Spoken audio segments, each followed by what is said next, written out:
लेकिन सबसे पहले आपको वो वीडियो दिखाते हैं जिसमें आप चंद्रमा की सतह को आज शायद सबसे करीब से देख पाएंगे। ये तस्वीरें चंद्रयान 3 के लैंडर ने उस समय खींची हैं जब उसकी चंद्रमा की सतह से सबसे कम दूरी 70 किलोमीटर थी। और आज जब इसरो ने चंद्रयान 3 से संपर्क किया तो चंद्रयान 3 ने यह बताया कि वो इस लैंडिंग के लिए अब पूरी तरह से तैयार है और उसका सिस्टम भी बिल्कुल ठीक से काम इस समय कर रहा है।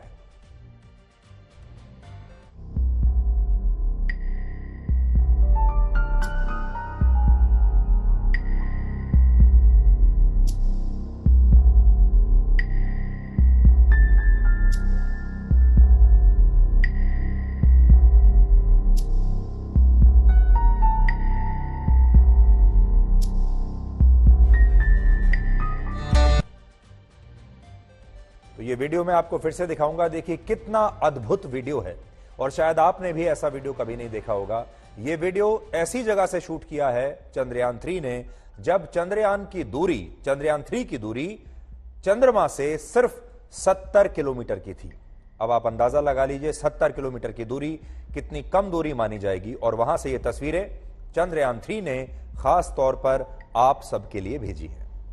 इसरो का कहना है कि चंद्रयान 3 की लैंडिंग का लाइव प्रसारण यानी सीधा प्रसारण कल शाम को 5:20 पर शुरू हो जाएगा और इस दौरान प्रधानमंत्री नरेंद्र मोदी भी वर्चुअल तरीके से इस लाइव प्रसारण में हिस्सा लेंगे, क्योंकि आज प्रधानमंत्री मोदी दक्षिण अफ्रीका के जोहानसबर्ग में हैं, जहां कल उन्हें ब्रिक्स समिट में हिस्सा लेना है।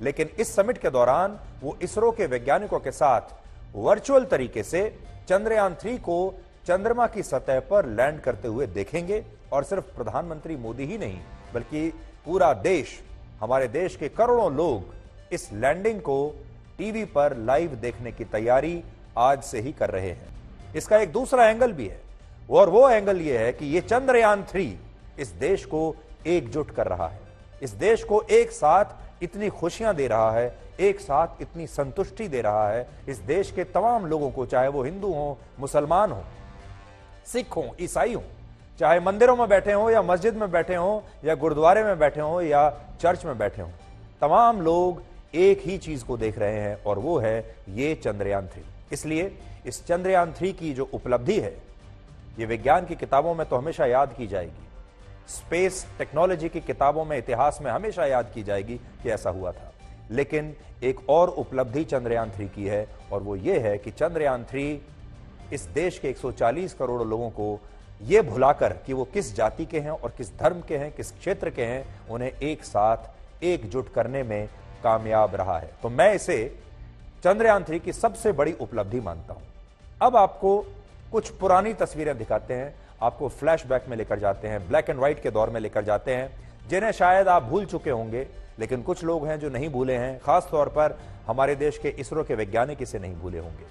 आज से लगभग 4 साल पहले 7 दिसंबर 2019 का दिन याद कीजिए, जब भारत के चंद्रयान 2 ने चंद्रमा की सतह पर क्रैश लैंडिंग की थी।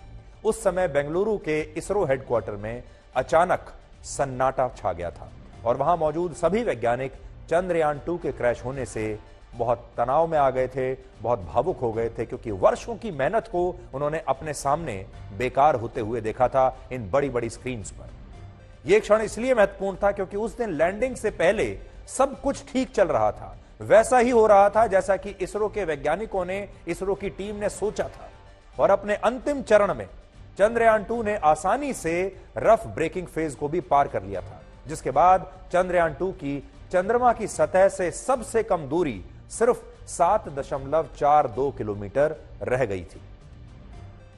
यह आप ये समझ लीजिए, क्रिकेट की भाषा में अगर हम कहें कि भारत जीतने ही वाला था, आखिरी ओवर का ये आखिरी ओवर तक मैच चला था और बड़ी आसानी से हमें यह लग रहा था कि आखिरी बॉल पर हम आसानी से रन बना लेंगे, लेकिन यह नहीं हुआ। उस समय जब चंद्रयान 2 ने अपनी लैंडिंग का पहला और सबसे लंबा चरण पूरा किया तो इसरो का कंट्रोल रूम सेंटर तालियों के शोर से गूंज उठा था। सब लोग बड़े जोश में थे, ऐसा लगा था कि यह उपलब्धि बस अब हमने हासिल कर ही ली है, कुछ सेकंड की बात और है। और इस मौके पर प्रधानमंत्री मोदी खास तौर पर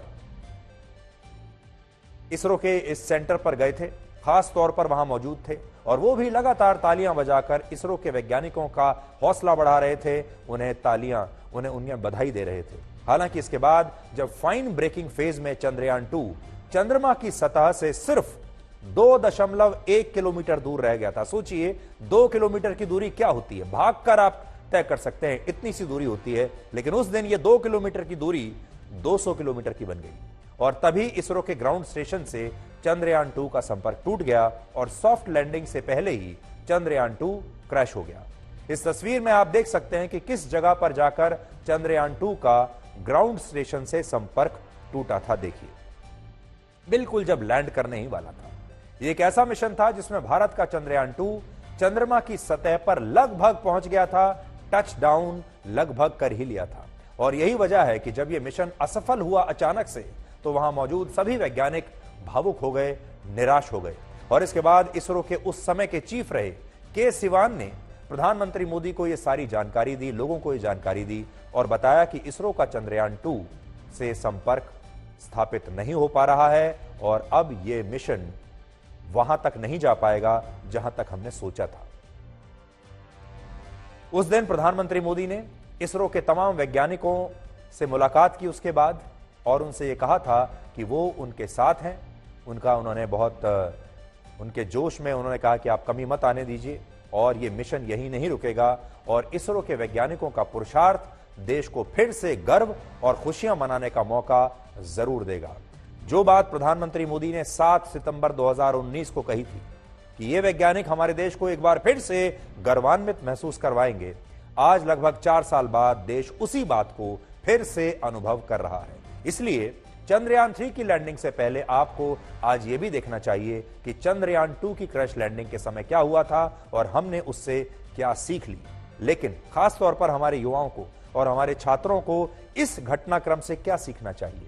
यह सीखना चाहिए कि कोई भी असफलता टेम्परेरी होती है। जब किसी देश के किसी स्पेसक्राफ्ट ने चंद्रमा के साउथ पोल पर सॉफ्ट लैंडिंग की हो, लेकिन अगर भारत का चंद्रयान 3 ऐसा करने में सफल हो गया तो यह अब तक के मून मिशंस के इतिहास में किसी भी देश के वैज्ञानिकों की सबसे बड़ी उपलब्धि होगी, क्योंकि इस मिशन के तहत भारत वो कर पाएगा जो आज तक अमेरिका नहीं कर पाया, चीन नहीं कर पाया, रशिया नहीं कर पाया, इन देशों की अंतरिक्ष एजेंसियां नहीं कर पाई, उनके वैज्ञानिक नहीं कर पाए। इसलिए हमारे देश के वैज्ञानिकों ने पहले ही अटेम्प्ट में अपने लिए सबसे मुश्किल परीक्षा चुनी है और सबसे मुश्किल लक्ष्य उन्होंने अपने लिए चुना है। आसान लक्ष्य उन्होंने चुना ही नहीं, जबकि इन तमाम एजेंसियों का वार्षिक बजट हमारे इसरो के वार्षिक बजट से बहुत ज्यादा है।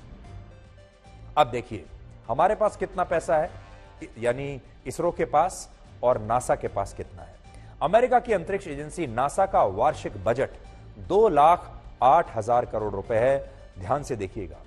चीन के नेशनल स्पेस एडमिनिस्ट्रेशन का वार्षिक बजट 98,000 करोड़ रुपए है और रशिया की अंतरिक्ष एजेंसी रोसकॉस्मोस का वार्षिक बजट भी 25,000 करोड़ रुपए है। अब देखिए इन एजेंसीज की तुलना में इसरो का वार्षिक बजट है लगभग 12,500 करोड़ रुपए। लेकिन इसके बावजूद आज इसरो की उपलब्धियां इन देशों की अंतरिक्ष एजेंसियों से कम नहीं है। यानी जो बड़े बड़े देश अगर आप देखें तो उनके मुकाबले हमारे इसरो के वैज्ञानिकों का जो वार्षिक बजट जो उन्हें दिया गया है, जिस पर उन्हें काम करना है, वो बहुत ही कम है। 12,500 करोड़ रुपए इसरो का वार्षिक बजट है और अमेरिका का देख लीजिए आप 2,08,000 करोड़। हमारी सबसे बड़ी उपलब्धि तो यही है कि चंद्रयान 3 का बजट हॉलीवुड की कई फिल्मों के बजट से भी आधा है। उदाहरण के लिए 2013 में मशहूर फिल्म आई थी हॉलीवुड की जिसका नाम था ग्रेविटी। उसका बजट था 828 करोड़, जबकि चंद्रयान 3 मिशन का कुल खर्च था 615 करोड़। जबकि ग्रेविटी नाम की यह फिल्म अंतरिक्ष में खोज पर, अनुसंधान पर ही आधारित एक साइंस फिक्शन फिल्म थी। इसी तरह 2014 में आई फिल्म इंटरस्टेलर का बजट 1,366 करोड़ रुपए था और पिछले साल आई फिल्म अवतार द वे ऑफ वाटर का बजट 2,900 करोड़ रुपए था। लेकिन चंद्रयान 3 का बजट है सिर्फ 615 करोड़ रुपए। कहने का मतलब यह है कि हॉलीवुड जितने बजट में एक बड़ी फिल्म नहीं बना पाता, उससे भी कम बजट में इसरो ने चंद्रयान 3 मिशन को लॉन्च कर दिया और यह मिशन बाकी देशों के लैंडर मिशन से भी काफी सस्ता है, काफी किफायती है। रशिया के लूना 25 मिशन का बजट है 1650 करोड़ रुपए। वो लूना 25 जो अभी 2 दिन पहले क्रैश हो गया, उसका बजट था 1615 करोड़ रुपए। 26 अगस्त को लॉन्च होने वाला जापान का जो मून मिशन है, जो 26 अगस्त को अब लॉन्च होगा, उसका बजट है 1025 करोड़ रुपए। यहां सबसे बड़ी बात यह है कि अब तक अमेरिका, रशिया और चीन ने अपने जो अंतरिक्ष यान चंद्रमा की सतह पर उतारे हैं, उन सभी अंतरिक्ष यानों ने चंद्रमा के इक्वेटोरियल रीजन में लैंडिंग की थी। यह चंद्रमा का वो हिस्सा होता है जो चंद्रमा के मध्य क्षेत्र और मध्य रेखा के आसपास है, और यहां सूर्य की किरणें भी पड़ती हैं। लेकिन भारत जिस साउथ पोल पर अपने चंद्रयान 3 की सॉफ्ट लैंडिंग कराना चाहता है, उस इलाके पर सूर्य की किरणें नहीं पड़ती और यहां बड़ी बड़ी खाइयां हैं और यहां का तापमान -230 डिग्री सेल्सियस तक रहता है। इसलिए अगर चंद्रमा के साउथ पोल पर चंद्रयान 3 की सॉफ्ट लैंडिंग हो गई तो इसका लैंडर और रोवर चंद्रमा की प्रकृति को समझने में बहुत ज्यादा अहम साबित होगा, जो कि बाकी के मिशंस नहीं हो पाए। इस मिशन के दौरान चंद्रयान 3 का रोवर चंद्रमा की सतह पर रासायनिक तत्वों, मिट्टी और पानी के कणों जैसे प्राकृतिक संसाधनों का अध्ययन करेगा और फिर अध्ययन करने के बाद अपने ऑर्बिटर से इसरो को यह जानकारी वहां से भेजेगा।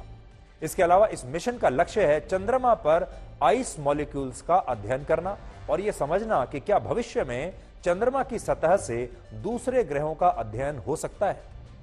इसरो का कहना है कि चंद्रयान 3 के लैंडर और रोवर चंद्रमा पर एक दिन ही काम कर पाएंगे और चंद्रमा पर एक दिन पृथ्वी के लगभग 14 दिन के बराबर होता है, यानी हमारे और आपके 14 दिन के बराबर ये काम करेंगे। इस लैंडिंग को लेकर इसरो के पूर्व वैज्ञानिक और एक्सपर्ट्स क्या कहते हैं, वो भी आज आपको सुनना चाहिए। आपको जानकारी मिलेगी और आप कल इस लैंडिंग को देखने के लिए और ज्यादा इससे तैयार हो पाएंगे। जिस ब्रिक्स समिट में हिस्सा लेने के लिए प्रधानमंत्री मोदी साउथ अफ्रीका गए हैं, वो ब्रिक्स संगठन कुल 5 देशों को मिलाकर बना है और ये 5 देश हैं ब्राजील, रशिया, इंडिया, चाइना और साउथ अफ्रीका। और साउथ अफ्रीका इस बार इस समिट को होस्ट कर रहा है। वर्ष 2006 में यह संगठन इसलिए बना था क्योंकि इससे पहले तक दुनिया में जितने भी बड़े ऐसे संगठन थे, उनमें अमेरिका और यूरोप के बड़े बड़े देशों का ही प्रभाव था और इसकी वजह से एशिया और अफ्रीका के देशों को ज्यादा महत्व नहीं मिलता था। लेकिन इसके बाद भारत और चीन की पहल पर ब्रिक्स की स्थापना हुई और अब दक्षिण अफ्रीका में इस समूह का 15वां वार्षिक सम्मेलन होने वाला है। इससे भी बड़ी बात यह है कि इस समिट में प्रधानमंत्री मोदी और चीन के राष्ट्रपति शी जिनपिंग एक ही हॉल में चर्चा के लिए मौजूद रहेंगे, यानी एक बार फिर ये दोनों नेता आमने सामने होंगे। और आपको पता होगा कि गलवान के घटना के बाद जब भी ये दोनों नेता आमने सामने होते हैं तो पूरी दुनिया की नजरें इन पर होती हैं। लेकिन समिट से पहले या समिट के बाद अभी तक इन दोनों नेताओं के बीच किसी भी बायलैटरल मीटिंग को लेकर कोई भी योजना सामने नहीं आई है और अभी तक ये नहीं कहा जा सकता कि ये दोनों नेता आपस में अलग से मिलेंगे या नहीं मिलेंगे। वर्ष 2014 से लेकर अब तक प्रधानमंत्री मोदी और राष्ट्रपति शी जिनपिंग के बीच कुल 19 बार मुलाकातें हो चुकी हैं, अलग अलग मंचों पर, अलग अलग जगहों पर। लेकिन जब से वर्ष 2020 में गलवान की घटना हुई, तब से दोनों नेताओं ने बातचीत को लेकर अपनी रणनीति बदल दी, बल्कि आप ये कह लीजिए कि बातचीत दोनों नेताओं के बीच बंद ही हो गई थी। प्रधानमंत्री मोदी उससे पहले हर साल शी जिनपिंग को उनके जन्मदिन पर अपनी शुभकामनाएं भेजते थे, वो भी उन्होंने बंद कर दिया। और सीमा को लेकर दोनों देशों के बीच यह विवाद अब तक भी सुलझा नहीं है। पिछले साल जब इंडोनेशिया के बाली में G20 की बैठक हुई थी, तब प्रधानमंत्री मोदी और राष्ट्रपति शी जिनपिंग के बीच औपचारिक रूप से कोई भी द्विपक्षीय वार्ता नहीं हुई थी। लेकिन फिर इसके 8 महीने बाद दोनों देशों ने यह बात स्वीकार की कि बाली में प्रधानमंत्री मोदी और राष्ट्रपति शी जिनपिंग के बीच कुछ मुद्दों पर कुछ बातचीत हुई थी, जिनमें सीमा विवाद का मुद्दा भी अहम था।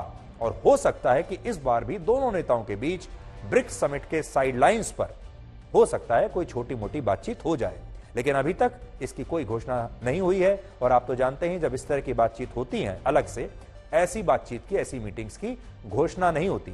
जब तक घोषणा नहीं होती तब तक ये घोषणाएं तभी होती हैं जब इसमें से कोई आउटकम निकलता है, जब इसमें से कोई हल निकलता है।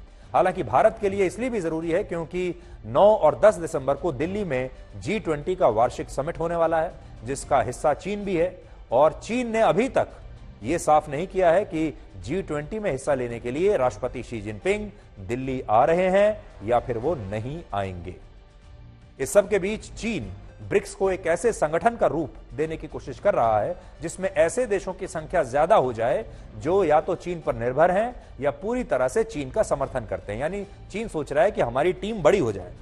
अभी ब्रिक्स में केवल 5 देश हैं, लेकिन दुनिया के 40 देशों ने इस संगठन में शामिल होने की इच्छा जताई है, जिनमें पाकिस्तान, ईरान, सऊदी अरब, यूएई, अर्जेंटीना, इंडोनेशिया और इजिप्ट जैसे देश प्रमुख हैं। ये सब भी अब ब्रिक्स का हिस्सा बनना चाहते हैं। ये वो देश हैं जिन्हें ब्रिक्स में लाने के लिए चीन हर तरह का प्रयास कर रहा है और रशिया ने भी कह दिया है कि वो इन नए देशों को ब्रिक्स में शामिल करने पर सहमत है, उसे भी कोई आपत्ति नहीं। लेकिन भारत इस संगठन में अकेला ऐसा देश है जो इसका पूरी तरह से समर्थन नहीं कर रहा है। हालांकि चीन चाहता है कि पाकिस्तान आ जाए ब्रिक्स में, लेकिन भारत का मानना है कि चीन पाकिस्तान जैसे देशों को ब्रिक्स में लाकर इस संगठन को अपने अनुकूल बनाना चाहता है। इसलिए भारत ने इस पर आपत्ति जताई है और अब इस मामले में दक्षिण अफ्रीका मध्यस्थ की भूमिका निभा रहा है। और कल जब ब्रिक्स का समिट होगा तब संभव है कि नए देशों में इस संगठन में शामिल होने पर चीन अपना पक्ष भी रखे।